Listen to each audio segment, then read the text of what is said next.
Hello everyone, I hope आप सभी ठीक हो और आपका पेपर अच्छा हुआ होगा। मैं ये उम्मीद करता हूँ और आने वाले बच्चों का भी पेपर अच्छा हो। 27 जनवरी पहली शिफ्ट 9 से 12 उसके मैथ्स के कुछ क्वेश्चन वो डिस्कस करते हैं, जो कि मेमोरी बेस्ड जो हमें पता लगे उसके आधार पे। देखने में पेपर बहुत आसान लग रहा है, तो डिस्कस करते हैं, उसके साथ साथ ही बातें करेंगे। इसमें पहला जो सवाल है, इसमें पहले सवाल में स्कूल लेवल का कॉन्सेप्ट है। आप देखिए, पहले सवाल में अगर इसको देखोगे तो सिंपली क्या करना है, रेशनलाइज कर दो। रेशनलाइज करने पर जो डिनोमिनेटर में है वो वेरिएबल ख़त्म हो जाएगा, नीचे 2 आ गया, 0 से 1 dx, ऐसा कर सकते हैं। और ये एलिमेंट्री पार्ट है, इसको आराम से इंटीग्रेट कर सकते हैं। तो कितना आएगा, x+3, ये पावर कितना आएगा 3/2, और नीचे भी कितना आ गया 3/2, 1/2 को बाहर भेज दो, minus this is x+1 whole power 3/2, और दिस इज 3/2, और ये 0 से 1, ऐसा कर सकते हैं। 1 रखने पर कितना आ जाएगा, ये 1/2 है, ये 2 कैंसिल आउट हो जाएगा 1/2 से, तो 1/3, ये 3 बाहर आ गया। और 1 रखने पर कितना आ रहा है, 4 की पावर 3/2, तो कितना हो जाएगा 2 की पावर 3, तो 8, 8 तो ये हो गया, और इधर रखा तो माइनस का 2 की पावर 3/2, ये आ गया, माइनस 0 रखने पर 3 की पावर 3/2, और माइनस का ये 1, ऐसा आ गया। इसको फर्दर सोल्व करेंगे तो कितना, 8 रेखी ये 9 हो गया, तो 1/3, ये तो 9 आ गया। और ये कितना, इसको लिखा जा सकता है 2 इंटू √2, और ये कितना हो जाएगा 3 इंटू √3 आ गया। ठीक है, अंदर भेजिए, दिस इज 3, और ये माइनस का 2/3 √2, और ये √3 बचा। इससे इसको कंपेयर करने पर ए कितना आ गया, ये तो 3 आ गया, ये कितना माइनस का 2/3 आ गया, इधर लिख देते हैं। बी कितना आ गया, माइनस का 2/3, और सी बराबर कितना आ गया, माइनस का 1। यहाँ पर कितना, ये तो 6 हो जाएगा, और माइनस का 3b, ये प्लस का 2 हो जाएगा, -1 रखोगे तो प्लस का 4, ये 12। पहले का आंसर कितना आ रहा है, 12 आ रहा है, जो कि बहुत ही एलिमेंट्री सवाल था।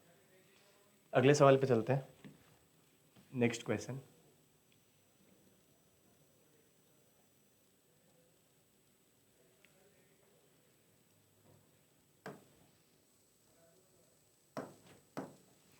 सेकंड क्वेश्चन में ए दे रखा है, वेक्टर वेक्टर बी दे रखा है, ए डॉट सी दे रखा है, जो कि 3 है, ए क्रॉस सी बी के बराबर है। तो ये सिंपली कैलकुलेट करना है।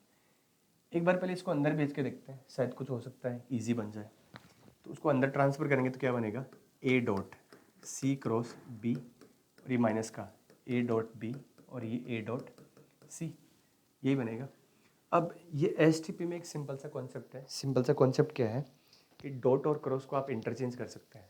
जैसे यहाँ पे डॉट है, ये क्रॉस है, तो इंटरचेंज करने पर क्या बन जाएगा, ए क्रॉस सी, ब्रैकेट यहाँ आ जाएगा, ये डॉट बी, और ए डॉट बी, इसका डॉट करोगे तो देखो 1, और ये 1, 1 आ गया, 2 -1 तो -2, और ये प्लस का 1, तो 1 -2 + 1 तो 0 हो गया, तो ये तो 0 हो लिया, और ये कितना आ गया 3, इधर से 3 लिख दिया। अब इसमें ऐसा क्यों किया मैंने, क्योंकि ए क्रॉस सी मुझे पता है, इसलिए मैंने इसको इंटरचेंज किया। तो ये बी डॉट बी, माइनस का 3, बी का मैग्नीट्यूड कितना आ रहा है, ये √3, 3, तो ये 27 - 3, तो कितना आ रहा है 24। तो इसका आंसर फर्स्ट है। ये भी बहुत एलिमेंट्री सवाल था, बस ये छोटी सी चीज़ पता होनी चाहिए कि एसटीपी के अंदर डॉट और क्रॉस को इंटरचेंज करने पे एसटीपी की वैल्यू या रिजल्ट पे कोई फ़र्क नहीं पड़ता। सिंपल सी बात है। अगला सवाल, नेक्स्ट क्वेश्चन। जो नेक्स्ट क्वेश्चन है, इसमें देखिए ट्राइंगल के 3 वर्टिसेस गिवन है और ऑर्थो सेंटर के कोऑर्डिनेट पूछा है। तो ऐसे सवाल में हम ज़्यादातर क्या करते हैं, एक सिंपल सा फॉर्मूला है H2O, H2O याद रखना आसान है। H क्या है यहाँ पे, ऑर्थो सेंटर है, O क्या है, सरकम सेंटर है, और H2O मतलब यहाँ पे सेंट्रोइड है, जो 2 इस तरफ होता है और 1 इस तरफ होता है, मतलब सेंट्रोइड इसको 2:1 में डिवाइड करता है। ये लर्न करने का तरीका है, H2O से लर्न कर सकते हैं। तो अगर ऑर्थो सेंटर पे कई बार कोऑर्डिनेट पे कमेंट करना हो और ट्राइंगल के तीनों वर्टिसेस गिवन है, तो हम इस फॉर्मूले को यूज़ करके जाते हैं। अब ये तो हम इजीली निकाल सकते हैं, सेंट्रोइड x1 + x2 + x3/3 करके ऐसी y कोऑर्डिनेट निकाल सकते हैं। लेकिन सरकम सेंटर के लिए फाइट करना पड़ता है। अगर सरकम सेंटर मिल जाए हमें इजीली, तो इन दोनों से हम h निकाल सकते हैं। अब इसमें 2 सिचुएशंस होती है जो ईजी सिचुएशन है। दो इजी सिचुएशंस क्या है, पहले आप जब भी इस टाइप का सवाल आए तो उन सिचुएशन को एक बार देखो कि वहाँ पर पॉसिबल है कि नहीं है। वो सिचुएशन क्या है, सिचुएशन नंबर 1, कई बार क्या होता है 3 वर्टिसेस देते हैं ट्राइंगल के और उन तीनों का ओरिजिन से डिस्टेंस बराबर होता है। ज़्यादातर ओरिजिन पे गेम खेलते हैं। अगर 3 ट्राइंगल के वर्टिसेस का ओरिजिन से डिस्टेंस बराबर है तो ओरिजिन ही सरकमसेंटर हो जाएगा। तो यहाँ पर देखते हैं क्या ऐसा तो नहीं है, तो तीनों का, इसका ओरिजिन से डिस्टेंस √5 है, इसका 5 है, तो बराबर नहीं आ रहा, मतलब ओरिजिन से तीनों का डिस्टेंस बराबर नहीं है, तो ये वाली सिचुएशन यहाँ पर पॉसिबल नहीं है। दूसरी सिचुएशन क्या हो सकती है कि कई बार राइट एंगल ट्राइंगल बनता है और राइट एंगल ट्राइंगल के अंदर जो हाइपोटेनस का मिड पॉइंट होता है वही सरकमसेंटर होता है। तो एक बार देखिए कहीं राइट एंगल ट्राइंगल तो नहीं बन रहा है, तो आप देखोगे ए बी का स्लोप निकालो, बी सी का स्लोप निकालो और ए सी का स्लोप निकालो, आप पाओगे कोई भी दो स्लोप का प्रोडक्ट -1 नहीं आ रहा। क्योंकि अगर राइट एंगल ट्राइंगल है तो जो परपेंडिकुलर और बेस है उन लाइंस के स्लोप का प्रोडक्ट -1 आना चाहिए, तो ऐसा इसमें भी पॉसिबल नहीं है। तो ये दोनों जो आसान परिस्थितियां बन सकती थी सोल्यूशन के हिसाब से, वो दोनों की दोनों यहाँ पर नहीं है। तो अब हमारे पास एक जो लेंदी, जो कि स्कूल में हम CBSE में बच्चे करते हैं, वो तरीका लगाना पड़ेगा। वो तरीका क्या है कि सर्कल पे 3 पॉइंट गिवन है, पॉइंट 1 1,2, पॉइंट बी यहाँ ले लेते हैं दैट इज़ -3,4 और पॉइंट सी यहाँ ले लिया दैट इज़ 5,8। सरकम सेंटर ओ, इसको मैं H, K ले लेता हूँ, ठीक है। तो यहाँ से आप देखोगे कि ओ ए बराबर क्या होगा, OB होगा, और OA बराबर क्या होगा, OC होगा। स्क्वायर कर दो तो भी बराबर ही रहेगा, रेडियस के बराबर है। OA कितना आ रहा है दैट इज़ H-1 का होल स्क्वायर और ये K-2 का होल स्क्वायर। OB स्क्वायर कितना है दैट इज़ H+3 का होल स्क्वायर और ये K-4 का whole square. H square cancel out हो जाएगा, K स्क्वायर भी कैंसिल आउट हो जाएगा, माइनस का 2H आएगा, प्लस का 6, तो माइनस का 2H उधर भेज दो तो 8H हो जाएगा, और यहाँ से माइनस का 4K, यहाँ से माइनस का 8K, तो इसको उधर भेजेंगे तो माइनस का 4K बचेगा, ठीक है। और यहाँ से कांस्टेंट हम 1 और 4 यहाँ से 5, ये कितना 9 और ये कितना 16, 25 इधर प्लस का 5 उधर गया तो 20, तो ये आएगा =0। तो 2H बराबर, ये ऐसा लिखा जा सकता है 5 बराबर 0, इसको इक्वेशन 1 दे दिया, यानी इसको सोल्व किया तो H और K में एक लीनियर इक्वेशन आ गई। ऐसे इसको सोल्व करेंगे तो H और K में दूसरी लीनियर इक्वेशन आ जाएगी, तो वो सोल्व कर लेते हैं। एक बार मैं इसको हटा देता हूँ।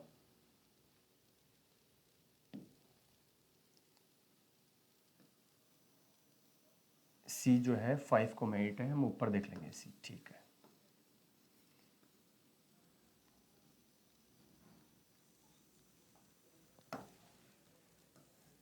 इस वाले पार्ट को इधर सोल्व करते हैं तो कितना आ जाएगा, ये पार्ट तो सेम है, H-1 का होल स्क्वायर, K-2 का होल स्क्वायर बराबर, और OC कितना 5,8 है, तो H-5 का होल स्क्वायर और ये K-8 का होल स्क्वायर।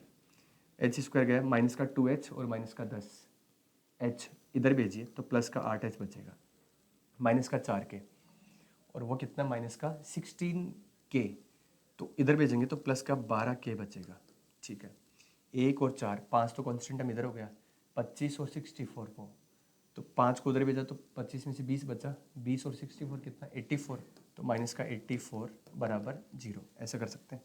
तो यहाँ से 4 गया तो 2H प्लस का 3K माइनस का 21 बराबर 0, ये दूसरी इक्वेशन है। इन दोनों को सोल्व करते हैं तो इसको इधर ही लिख देते हैं, 2H माइनस का K प्लस का 5 बराबर 0, ये पहली इक्वेशन लिखी।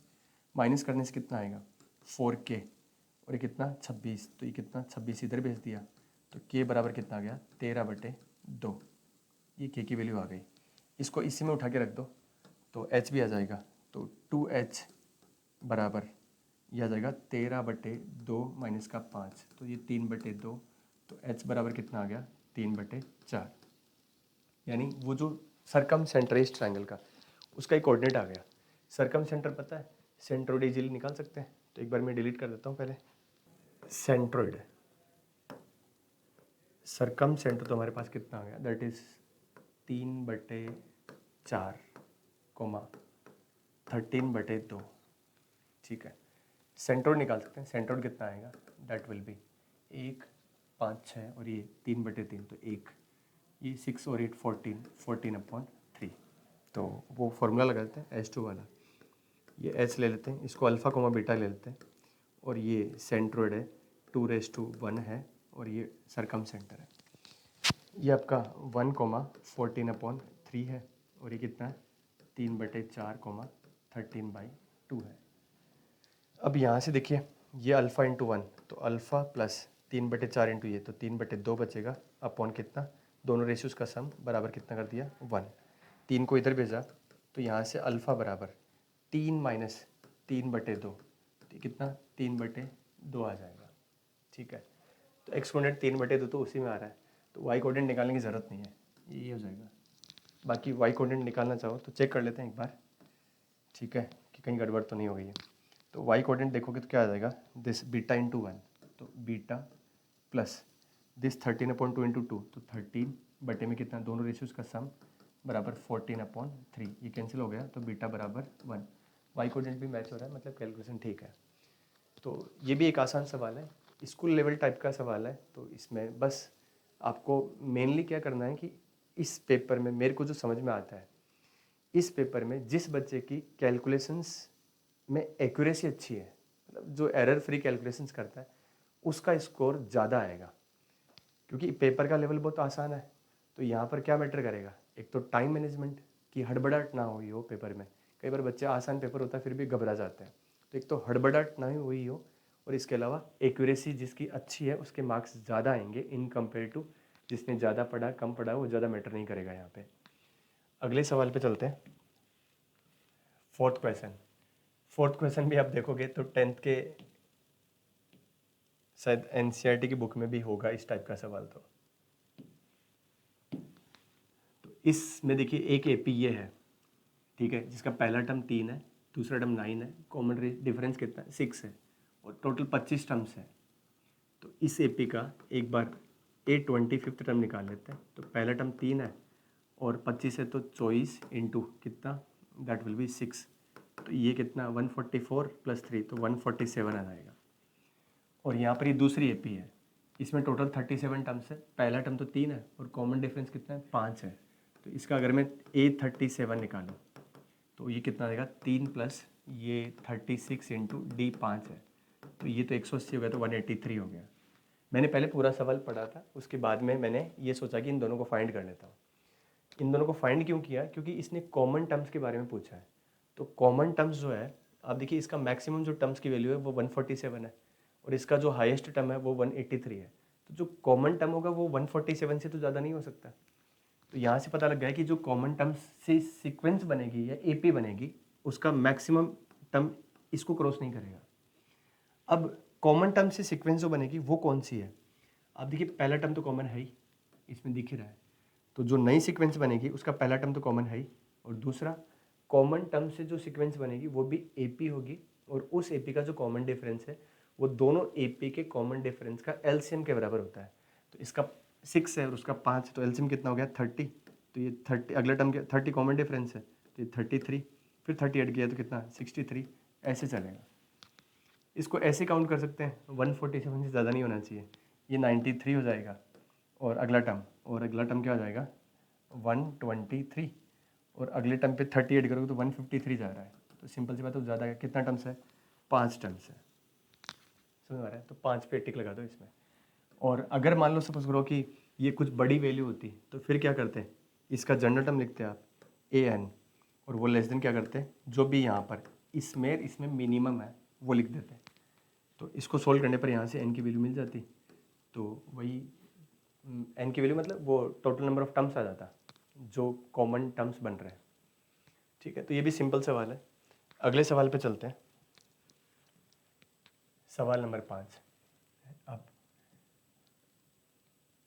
और कितना आसान बना सकते हैं आप देखिए, इस सवाल में फॉर्मूला बेस्ड सवाल है, इतना आसान सवाल तो नीट में भी नहीं आता। आप देखिए इसमें दिस इज एन एजीपी, इसमें ये एपी बन रहा है, ठीक है, और ये जीपी का कॉमन रेशियो जा रहा है, ये जीपी जा रही है। तो आपको पता है कि इस टाइप की जो एजीपी होती है a + d × r, ये a + 2d × r², infinite terms है, इसका सम सिंपली है a/1 - r, और d × r/1 1 माइनस आर का होल स्क्वायर है। अब इसमें देखिए ए कितना है, 3 है, तो 3/1 माइनस 1/4 प्लस डी कितना है पी, और ये कितना है आर 1/4, और नीचे 1 माइनस 1/4 का होल स्क्वायर बराबर 8 दे रखा है। तो ये तो कितना हो गया, 3 कैंसिल, ये 4 आ गया, प्लस कितना 9/16, तो ये कितना 9p, सॉरी ये कितना आ जाएगा 4p/9 बराबर कितना 8। तो 4p कितना आ जाएगा, ये 9, ये 4 बचा, तो यहाँ से p बराबर कितना आ गया 9 आ गया। तो p की वैल्यू 9 है, दिस इज इक्वल टू 9। तो सिंपली फॉर्मूला बेस्ड क्वेश्चन था, बहुत आसान सवाल।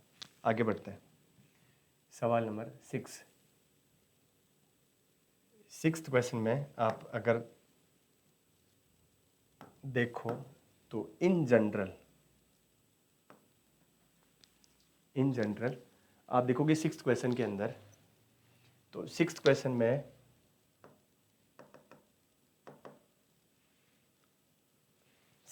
देखिए 6 क्वेश्चन में 2k 3k 0 0 1 0 0 1, ये एक सर्कल पे 4 पॉइंट्स हैं। अब इस सवाल में जो ज़्यादातर बच्चे, एक जनरल जो अप्रोच है वो क्या अप्रोच यूज़ करेंगे ज़्यादातर बच्चे, कि इन 3 पॉइंट्स को यूज़ करके पहले सर्कल की इक्वेशन निकालेंगे, और फिर उस सर्कल की इक्वेशन में चौथे पॉइंट को क्या करवा देंगे, सेटिस्फाई, तो वहाँ से k की वैल्यू आ जाएगी। बट कई बार क्या होता है कि जो कोऑर्डिनेट्स है उनको आप थोड़ा ध्यान से ऑब्जर्व करो, तो ज्योमेट्रिकली ऐसी सिचुएशन बनती है कि आपकी कैलकुलेशंस बहुत काफ़ी हद तक रिड्यूस हो जाएगी, पूरी कैलकुलेशंस करने की ज़रूरत ही नहीं पड़ेगी। देखिए इसमें देखोगे आप, तो ये जो 3 पॉइंट है, ये पॉइंट 0,0 है, ये 1,0 है, और ये क्या है आपका 0,1 है। आप इन 3 पॉइंट्स को ज्वाइन करोगे तो आप ऑब्जर्व करोगे तो ये एंगल 90 डिग्री है, तो ये राइट एंगल ट्रायंगल हो गया। और आपको पता है इसका जो सर्कम सर्कल है, उस सर्कम सर्कल का जो सेंटर वो यही होगा, समझ आ रहा है, मतलब ये हाइपोटेनस होगा।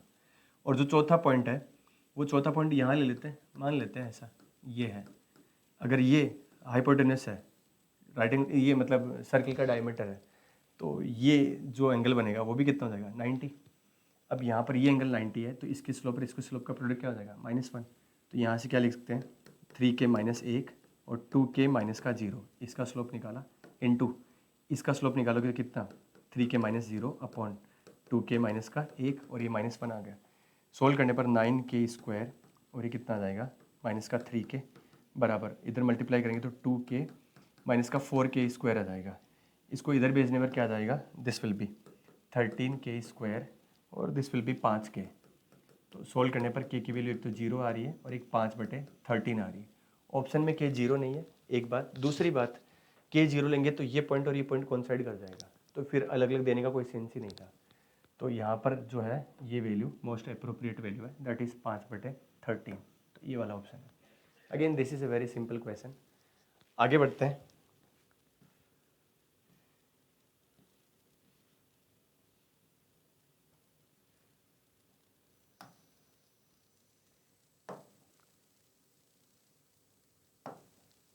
ये एक बाइनोमियल कोफिशिएंट्स का सिंपल सा सवाल है, ठीक है। इस सवाल को ध्यान से देखो, तो हमें के पे कमेंट करना है। अब के पे कमेंट करना है तो यहाँ पे कुछ रेस्ट्रिक्शंस हमें यूज़ करनी पड़ेगी। तो आपको सिंपली पता है n-1 CR जो है ये नंबर ऑफ वेज है टू सेलेक्ट सम ऑब्जेक्ट्स, तो ये हमेशा नेचुरल नंबर ही आएगा, मतलब पॉजिटिव होगा। सिमिलरली ये भी पॉजिटिव होगा, तो अगर ये दोनों बराबर है तो इस पार्ट को भी क्या होना पड़ेगा, पॉजिटिव। तो एक रेस्ट्रिक्शन हम ये लगा सकते हैं कि k² - 8 0 से बड़ा होना चाहिए। इसको सोल्व करोगे तो ये माइनस का इन्फिनिटी माइनस का 2√2 यूनियन ये 2√2 से इन्फिनिटी, एक रेस्ट्रिक्शन यहाँ आ गया। बट इसने क्या किया कि ऑप्शंस को कुछ इस तरह से दिया कि गलती का स्कोप इसने पहले ही कम कर दिया। गलती का स्कोप कैसे, अगर ऑप्शन में ये होता एक तो कई बच्चे इसके ऊपर भी टिक लगाते हैं, ठीक है, लेकिन ऑप्शन में दिया ही नहीं, तो अब बच्चे को पता है कि ये तो आंसर हो नहीं सकता, यानी कुछ और रेस्ट्रिक्शंस इसमें होगी जिसकी वजह से आंसर और थोड़ा सा रेस्ट्रिक्ट प्रिसाइज हो जाएगा। तो अब और क्या रेस्ट्रिक्शंस लगा सकते हैं इसमें, आप इसको ध्यान से देखो। इस वाले को एक छोटा सा सिंपल सा फॉर्मूला है, वो फॉर्मूला मैं डायरेक्ट अप्लाई करता हूँ इस पर, k² - का 8, इस पर वो फॉर्मूला लगाते हैं सिंपली बाइनोमियल कोफिशिएंट्स का, जो कि n अपॉन क्या है r+1 लिख दिया, और n-1 CR ऐसा लिख सकते हैं। इसको इससे कैंसिल आउट कर सकते हैं क्योंकि ये 0 के बराबर नहीं है, इधर 1 आ जाएगा। अब ये आ जाएगा आपका r+1/n, और ये k² माइनस का 8 आ गया। अब नॉर्मली आप जब बाइनोमियल कोएफिशिएंट्स को देखते हो तो ये जो वैल्यू है ना, ये मैक्सिमम n के बराबर हो सकती है। मतलब जो r+1 है वो n या n से छोटा होगा, तो r+1/n ये लेस देन क्या हो जाएगा, 1 हो जाएगा।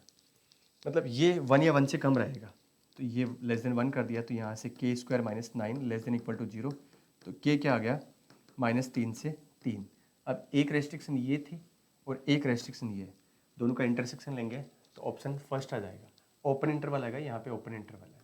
ठीक है, ये मेमोरी बेस्ड है तो टाइपिंग एरर हो सकती है, तो ये इसका आंसर है।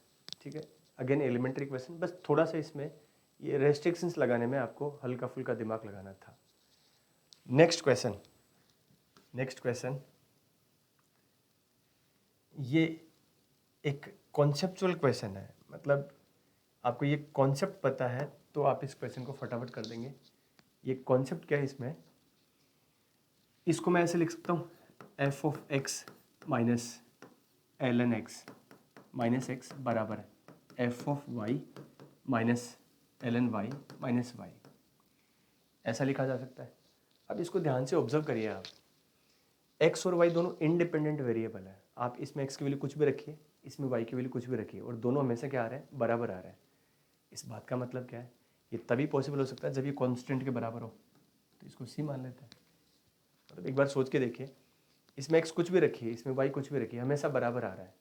तो हमेशा बराबर आने का मतलब क्या है कि x की वैल्यू कुछ भी रखने पर रिजल्ट हमेशा सेम आ रहा है, ऐसा बोल सकते हैं। तो इसका मतलब वो कांस्टेंट ही होगा तभी सेम आएगा, तो उसको c के बराबर लेट कर लिया।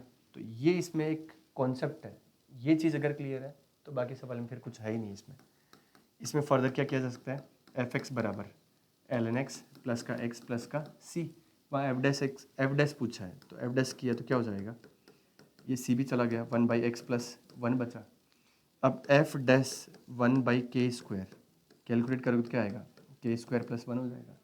इसका सिग्मा ले लिया, सिग्मा k बराबर 1 से लेकर कितना 20, and this will B k² plus का 1, ये कितना हो जाएगा 20, 21 और 40, 41 बटे में कितना 6, और 20 टर्म से तो सिग्मा 1 कितना हो जाएगा 20, तो इसको कैंसिल करेंगे तो 3 और ये तो 10 आ गया, ये 1 और ये 7 और ये 28, ये आ गया, ये 0 प्लस का 20, तो कितना आ जाएगा 28790, ये आंसर आ रहा है। तो इसमें बस एक छोटा सा कॉन्सेप्ट था, बाकी सवाल मेंस लेवल मान सकते हैं इसको, अच्छा सवाल था। अब मेंस में तो सारे सवाल आ रहे हैं, बट उनका जो स्तर है वो मेंस के लेवल का नहीं है। ठीक है, ये सवाल ठीक था। अगला सवाल, ये कैलकुलेशन वाला थोड़ा सा सवाल है, बाकी देखा जाए तो इस सवाल में जो कॉन्सेप्ट है बहुत एलिमेंट्री है, जो शायद ऑलमोस्ट सभी बच्चों को पता होता है। इस सवाल में देखिए क्या पूछ रहा है कि एलिप्स गिवन है और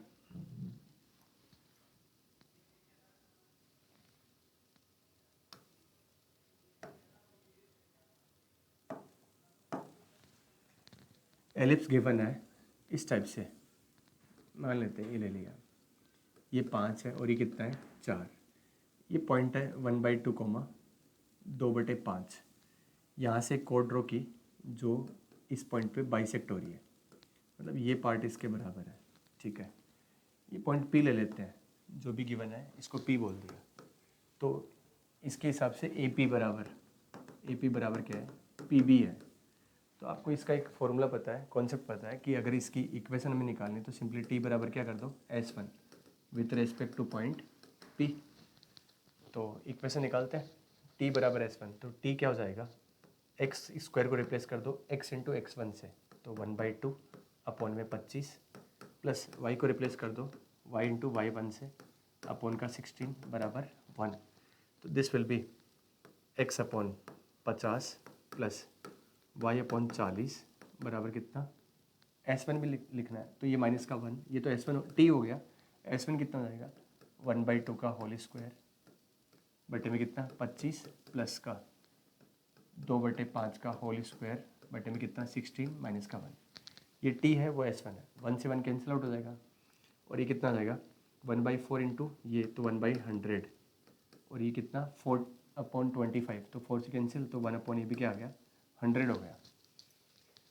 4/25 तो 16 इंटू 5 सॉरी 4 इंटू 25 तो 100 हो गया। तो this will be equal to 1/50। Solve करेंगे तो कितना आएगा this will B 4x plus 5y और ये कितना आ जाएगा 4 आ जाएगा। ये उस लाइन की कोड की इक्वेशन आ गई जो पॉइंट पे बाइसेक्ट हो रही है। अब हमें ए बी की लेंथ फाइंड करनी है। तो ए बी की लेंथ फाइंड करने का एक जो रिजल्ट है जो हम देखते हैं वो X A minus X B into root में 1 + m²। ये रिजल्ट है जहाँ पर m क्या इस लाइन का स्लोप है और x से माइनस एक्स बी क्या है ए और बी के एक्स कोऑर्डिनेट्स है। तो आप क्या करिए ए और बी के एक्स कोऑर्डिनेट्स का डिफरेंस अगर निकालना है तो इसको एलिप्स के साथ सोल्व कर दो और x में क्वाड्रेटिक बना दो और उसमें रूट्स का डिफरेंस निकाल लो, वही मॉड x से माइनस एक्स भी होगा।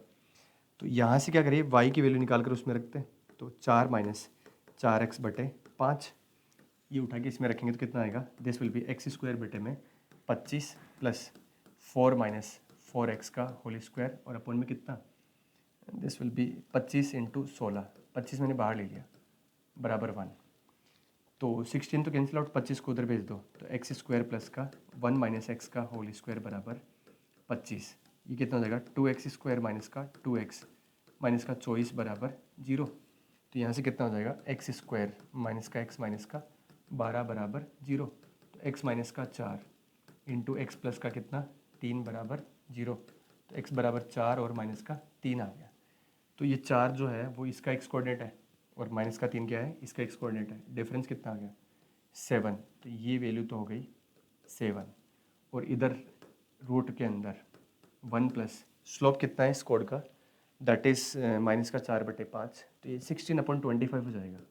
16/25 तो सोल्व करने पर 41 रूट में तो ऊपर आ गया 41 ठीक है और इस 7/5 नीचे आ जाएगा। तो 7√41/5 ये ए बी की लेंथ आ गई यहाँ से यहाँ तक। I think this is clear. हमारे पास एक कॉम्प्लेक्स नंबर का क्वेश्चन है S is equal to Z such that Z plus 1 iota का modulus equal to Z minus iota का modulus equal to Z minus 1 का modulus Z element of complex number given है। Complex number given है तो यहाँ पे हमारे पास Z plus iota Z minus iota और जेड माइनस 1 ये इक्वल गिवन है। तो इसका मीन्स एक कॉम्प्लेक्स नंबर है जेड जिससे इक्वल डिस्टेंस पे है, इक्वल डिस्टेंस पे जेड कॉम्प्लेक्स नंबर है। जो जेड कॉम्प्लेक्स नंबर है जो आयोटा माइनस आयोटा और 1 से इक्वल डिस्टेंस पर है।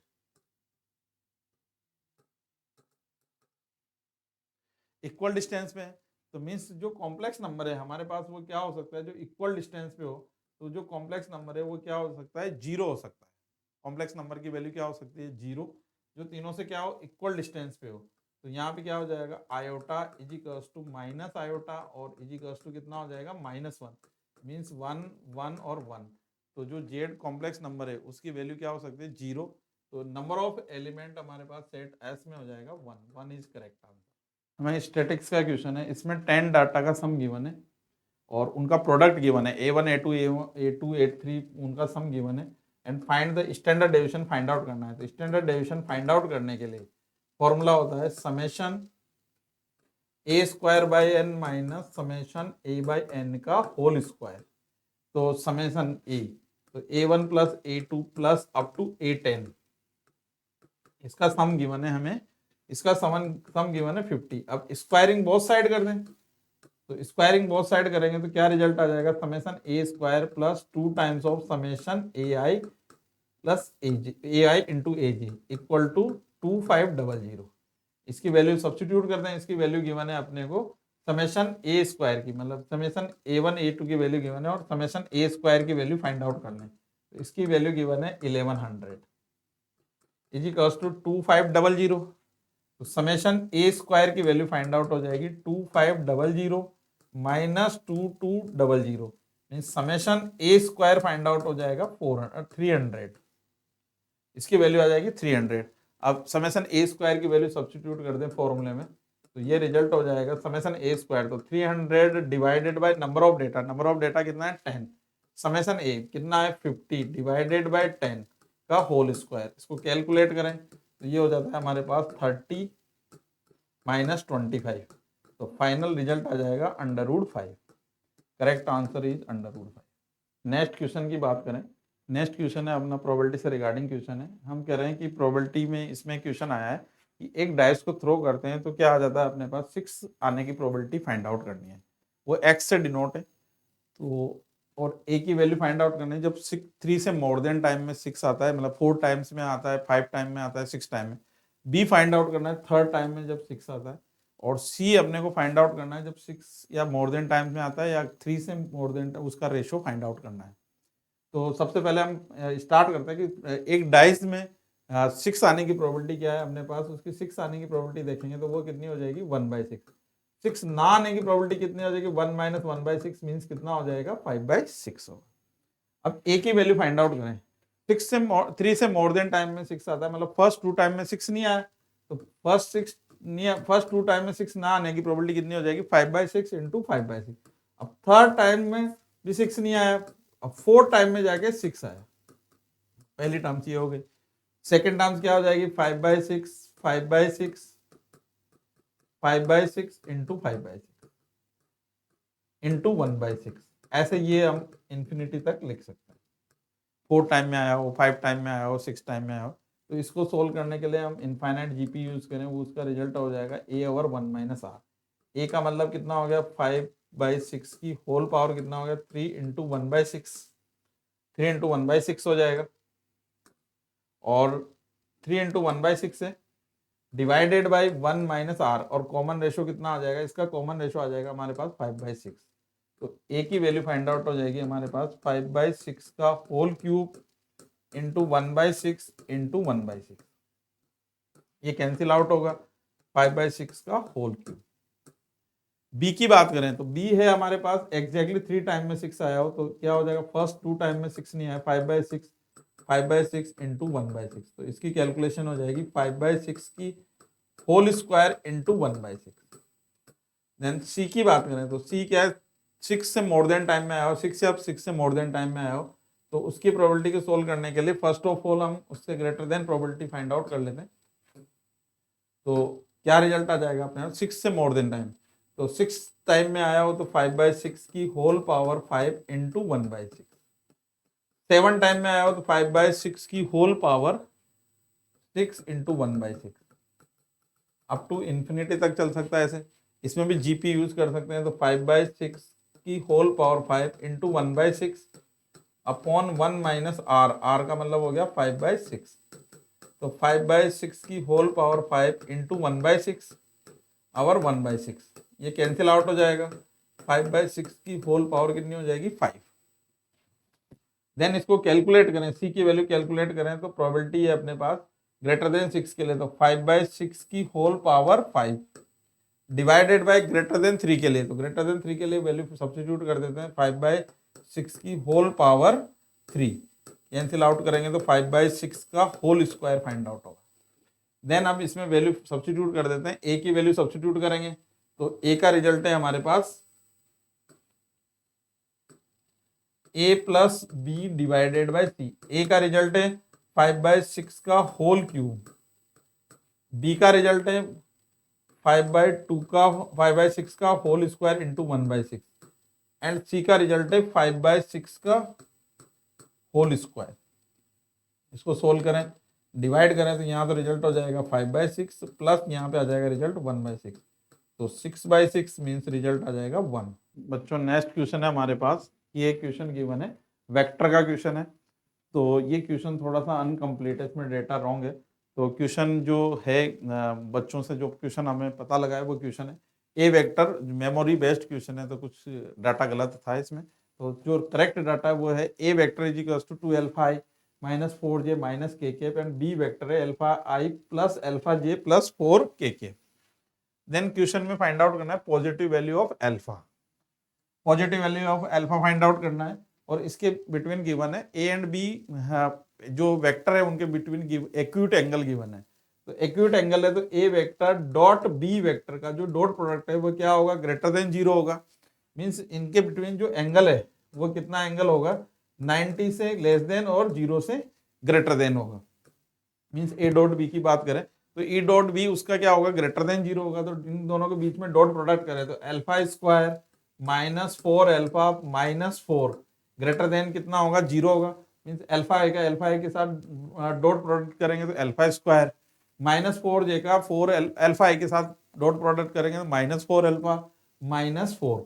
देन इसके फैक्टर करें तो क्वाड्रेटिक इक्वेशन को सोल्व करें, इन इक्वेशन को सोल्व करें तो alpha is equals to minus B plus minus B square 4 का स्क्वायर माइनस 4 ए सी का मीन्स है माइनस का 4 डिवाइडेड बाई 2a। तो ये रिजल्ट आ जाएगा हमारे पास 4 प्लस माइनस 16 प्लस 16 हो जाएगा 32। 32 को लिख सकते हैं 4 रूट 2 डिवाइडेड बाय हमारे पास हो जाएगा 2। तो result is 2 plus minus 2 root 2। Then इसको नंबर लाइन पे रिप्रेजेंटेशन करें तो 2 plus 2 root 2, then result 2 minus 2 root 2। ये प्लस है, ये माइनस है, ये प्लस है। देन हमारा आंसर हो जाएगा लेस ग्रेटर देन 0 होना चाहिए। तो मीन्स क्या हो जाएगा, 2 प्लस रूट 2 से 2 प्लस 2 रूट 2 से क्या हो जाएगा अप टू इंफिनिटी तक। और यहाँ पे हो जाएगा माइनस इंफिनिटी से कहाँ तक हो जाएगा 2 माइनस 2 रूट 2 तक। ठीक है, यूनियन। अब इसमें positive value alpha find out करना है तो पॉजिटिव वैल्यू अल्फा कहाँ से कहाँ तक हो जाएगी 2 प्लस 2 रूट 2 से अप टू इंफिनिटी तक। क्वेश्चन नंबर 19 की बात करें बच्चों तो ये कंटिन्यूटी का क्वेश्चन है। सबसे फर्स्ट मेमोरी बेस्ड क्वेश्चन है तो इसमें डेटा गलत है। तो यहाँ पे होना चाहिए x लेस देन 3 के लिए कंडीशन है, ये x ग्रेटर देन 3 के लिए कंडीशन है और यहाँ पे प्लस का साइन है। क्वेश्चन है इस कंटिन्यूस है एट x इक्वल्स टू 3 पर कंटिन्यूस है तो find the value of a and b find out करना है। पेयर की फॉर्म में आंसर बताना है a एंड b की फॉर्म में। तो सबसे फर्स्ट बात करें कि कंटिन्यूस फंक्शन है तो x इक्वल्स टू 3 पर वैल्यू और x is equals to 3 plus h और x इज इक्वल्स टू कितना है 3 माइनस h। इस पर वैल्यू क्या होना चाहिए, इक्वल होना चाहिए। तो राइट हैंड लिमिट की वैल्यू और लेफ्ट हैंड लिमिट की वैल्यू क्या आना चाहिए, इक्वल आना चाहिए। और एट दिस पॉइंट पर ये वैल्यू क्या होनी चाहिए, इक्वल होनी चाहिए। अब वैल्यू इक्वल होना चाहिए तो मीन्स x इक्वल्स टू 3 के ऊपर बात करें, x इक्वल्स टू 3 पर फंक्शन जो यूज आएगा वो फंक्शन है b यूज आएगा। 3 प्लस h पर बात करें तो इसके लिए फर्स्ट फंक्शन यूज आएगा।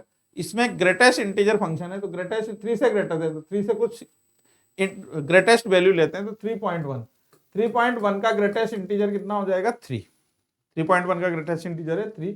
तो फंक्शन हमारे पास जनरेट होगा 2 की power sine x minus 3 divided by कितना है x माइनस 3।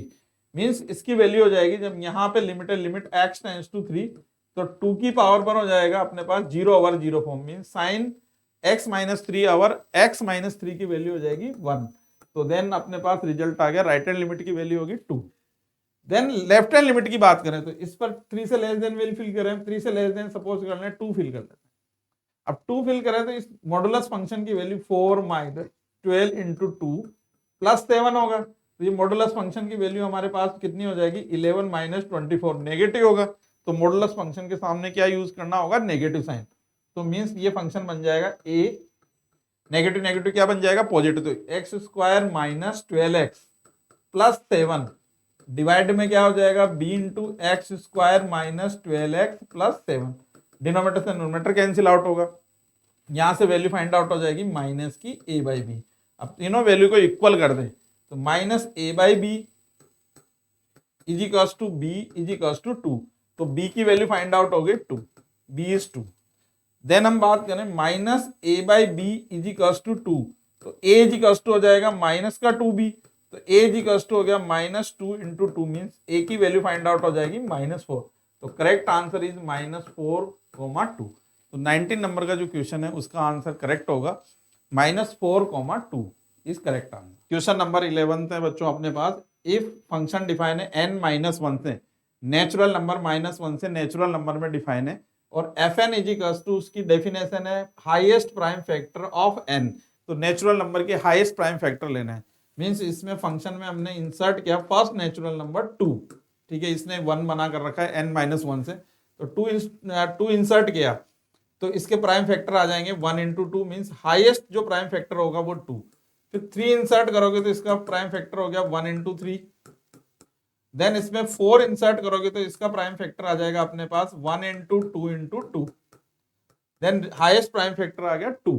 तो देन इसका मैपिंग में हम देखें तो सेट्स ए और सेट्स ए में इसको रिप्रेजेंटेशन करें तो इसमें इनपुट दे रहे हैं हम 2 3 4 और आउटपुट में रिजल्ट आ रहा है हमारे पास 2 और 3।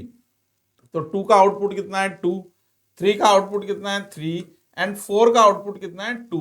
तो ये फंक्शन हमारे पास क्या हो जाएगा मेनी वन, मतलब 2 और 4 का जो आउटपुट है वो हमारे पास क्या आ रहा है डबल आउटपुट आ रहा है, मतलब 4 का आउटपुट भी 2 है और 4 का भी आउटपुट 2 है, 2 का भी आउटपुट 2 है। तो इसका मीन्स ये फंक्शन क्या हो जाएगा मेनी वन फंक्शन है।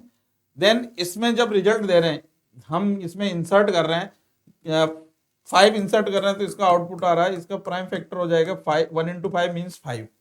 तो मीन्स इसके आउटपुट में 4 नहीं होगा, मतलब 5 का आउटपुट 5 आ जाएगा। तो codomain not equal to क्या हो जाएगी range, codomain not equal to यहाँ पे क्या रहेगी रेंज। कोड डोमेन रेंज के इक्वल नहीं है तो इसका मीन्स फंक्शन क्या आ जाएगा अपने पास, ये फंक्शन हो जाएगा इनटू टाइप का फंक्शन होगा। तो फोर्थ करेक्ट आंसर चला जाएगा नाइदर 1 1 और नॉर ऑन टू फंक्शन।